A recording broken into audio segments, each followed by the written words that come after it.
प्यारे विद्यार्थियों, आज हम लोग क्लास 12th के जो रसायन विज्ञान के चैप्टर 1 ठोस अवस्था है, उसी ठोस अवस्था के सभी प्रश्नों को आज हम लोग रिवीजन करने की कोशिश करेंगे। विद्यार्थियों, मैं आपको बता देना चाहता हूं कि आपका एग्जाम तो काफी नजदीक आ चुका है, इसलिए आपको देखने को मिलता है अच्छे से रिवीजन करने की आवश्यकता है। और चलते हैं पहले प्रश्न की तरफ। पहला हमारा यहाँ पर स्क्रीन पर आपको प्रश्न दिख रहा होगा कि सहसंयोजक ठोस में जालक बिंदु को अध्यासित करने वाले कण कहलाते हैं। तो आपको इसमें ऑप्शन दिख रहा होगा परमाणु और आपको आयंस, अणु और आयंस। तो इसका आंसर जो हो जाएगा वो ऑप्शन नंबर ए यानी देखने को मिलता है परमाणु हो जाएगा। अब अगले प्रश्न की तरफ चलते हैं। दूसरा प्रश्न आपको दिख रहा होगा कि निम्नलिखित में से कौन अक्रिस्टलीय ठोस है। अगर मैं अक्रिस्टलीय ठोस की बात कर दूं तो यहाँ पर ऑप्शन में आपको दिख रहा है आपको हीरा, ग्रेफाइट, रबड़ और साधारण नमक। तो इसका आंसर जो हो जाएगा ऑप्शन नंबर सी यानी कि रबड़। चलते हैं तीसरे प्रश्न की तरफ। और तीसरा प्रश्न आपको दिख रहा होगा स्क्रीन पर, कह रहा है कि धनायन तथा ऋणायन आपस में संयोग करके किस प्रकार के रब्बेदार यौगिक का निर्माण करते हैं। अब इस प्रश्न में आपको ऑप्शन दिख रहा होगा धात्विक और सहसंयोजक, आणविक और आयनिक। तो NaCl के बारे में आपने देखा होगा, वह किसके अंतर्गत आता है? तो आयनिक के अंतर्गत आता है। चलते हैं तीसरे प्रश्न। चौथा प्रश्न आपको दिख रहा होगा। इस चौथे प्रश्न में कह रहा है कि कौन जो है एनिसोट्रॉपी को दर्शाता है।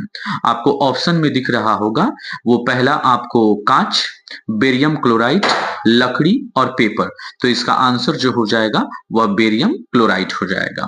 अगले प्रश्न की तरफ चलते हैं। अगला प्रश्न कह रहा है पांचवा प्रश्न कि निम्नलिखित में से कौन जो है परिस्थिति किसी पदार्थ की अनुकूल ठोस अवस्था के अस्तित्व के लिए अनुकूल है।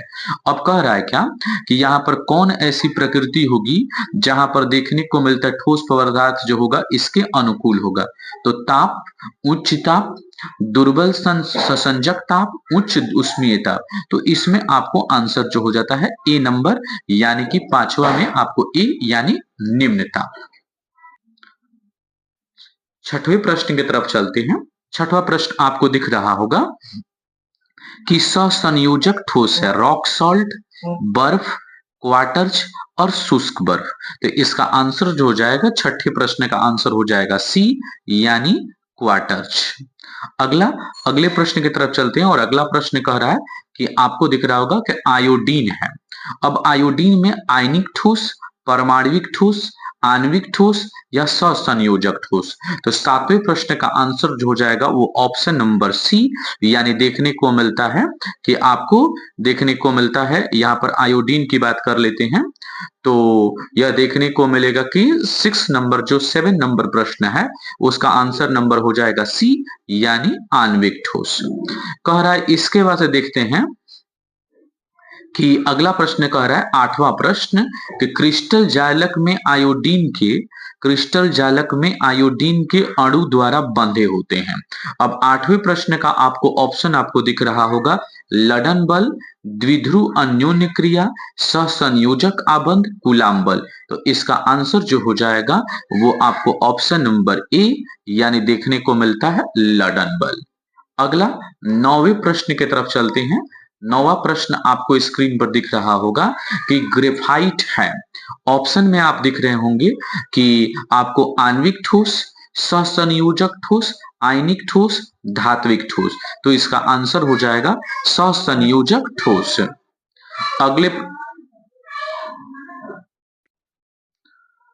10वें प्रश्न की तरफ चलते हैं। 10वां प्रश्न कह रहा है कौन क्रिस्टलीय ठोस का गुण नहीं है। अब 10वें प्रश्न में आपको दिख रहा होगा एनिसोट्रॉफिक, आइसोट्रॉफिक, कड़ा और घना। तो इसका आंसर जो हो जाएगा वो बी नंबर यानी आइसोट्रॉफिक। अब चलते हैं 11वें प्रश्न की तरफ। 11वां प्रश्न कह रहा है कि वह ठोस जो विभिन्न दशाओं में समान भौतिक गुण नहीं दर्शाते हैं उन्हें कहा जाता है। तो इस 11वें प्रश्न में आपको दिख रहा हो छंदम ठोस, आइसोट्रॉपिक ठोस, पॉलीमेरिक ठोस, पॉलीमर्फिक ठोस, एनिसोट्रॉपिक ठोस। तो इसका ऑप्शन नंबर जो हो जाएगा वो आपको डी नंबर। चलते हैं 12वें प्रश्न की तरफ। 12वां प्रश्न कह रहा है कि निम्नलिखित में से कौन सा अक्रिस्टलीय ठोस है। अब देखने को मिलता है इसमें ऑप्शन दिख रहा है graphite, quartz glass, chrome alum, silicon carbide. तो इसका ऑप्शन नंबर हो जाएगा बी। चलते हैं 13वें प्रश्न की तरफ और इस प्रकार से 13वां प्रश्न आपको दिख रहा होगा कि कौन कौन निम्नलिखित में से कौन जो है ठोस अवस्था में सहसंयोजक क्रिस्टल के रूप में रहता है। ऑप्शन में ए दिख रहा होगा वो आपको आयोडीन, और बी दिख रहा होगा सिलिकॉन, इसके बाद से देखने को मिलता है सी में आपको सल्फर और डी में आपको फास्फोरस। तो आपको ऑप्शन हो जाएगा बी नंबर यानी सिलिकॉन।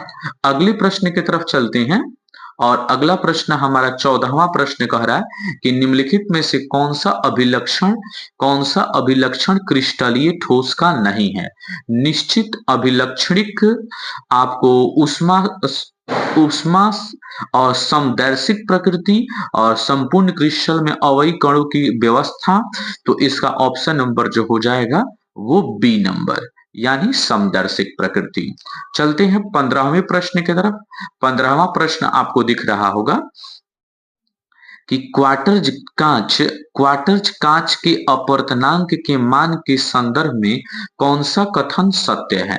अभी 15वें प्रश्न में आप देख रहे होंगे ऑप्शन में कि सभी दिशाओं में समान होता है, भिन्न भिन्न दिशाओं में भिन्न होता है। तो मैं आपको पहले ही बता देना चाहता हूं इसका ऑप्शन नंबर जो हो जाएगा ए हो जाएगा। चलते हैं अगले 16वें प्रश्न की तरफ।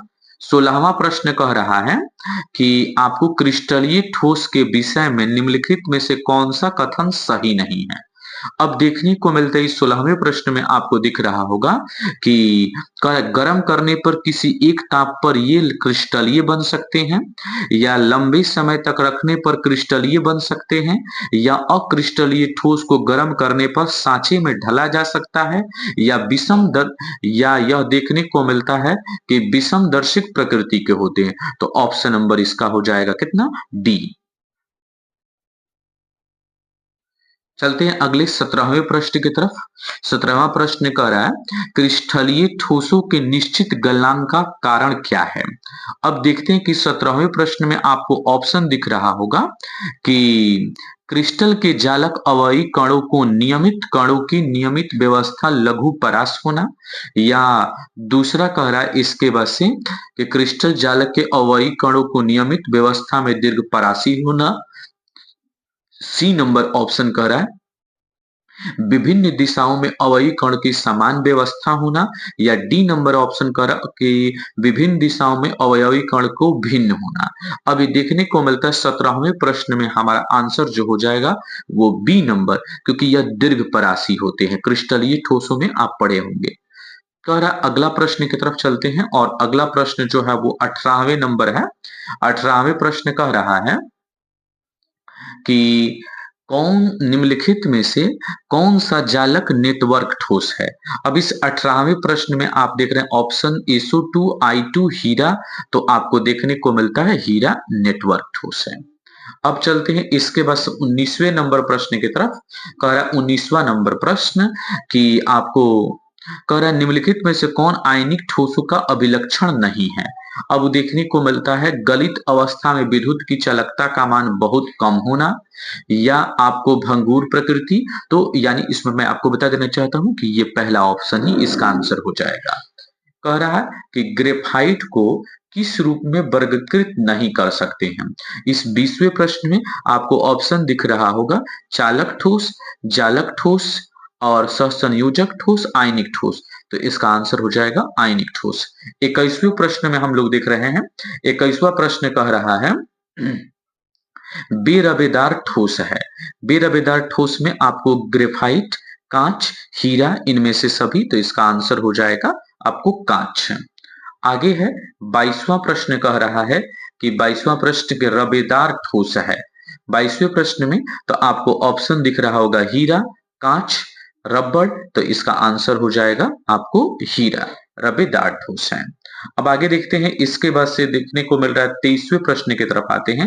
23वां प्रश्न कह रहा है कि आयनिक ठोसों के लिए निम्नलिखित में से कौन सा कथन सत्य नहीं है। अब देखने को मिलता है ऑप्शन में आपको दिख रहा होगा, बड़े आयन निविड़ संकुलन संरचना, छोटे आयन आकार का अनुसार चतुष्फलकीय या अष्टफलकीय रिक्तियां अध्यासित करना, या उसके बाद सभी रिक्तियों का अध्यासित होना, या चतुष्फलकीय अष्टफलकीय रिक्तियों का अध्यासित अंश और आयनों की त्रिज्या पर। हाँ, यही लाइन पड़ेगा, आयनों की त्रिज्या पर निर्भर करता है, यानी डी नंबर। आगे जो है वह देखने को मिलता है 24वां प्रश्न है, कह रहा है 24वें प्रश्न में देखने को मिलता है कि कह रहा है 24वां प्रश्न कि इनमें से कौन सहसंयोजक ठोस है। सहसंयोजक ठोस में आपको यह 2023 में पूछ चुका है, और आपको ऑप्शन में लोहा, हीरा और सोडियम क्लोराइड, तांबा। तो इसका आंसर जो हो जाएगा वो 24 का बी नंबर यानी हीरा हो जाएगा।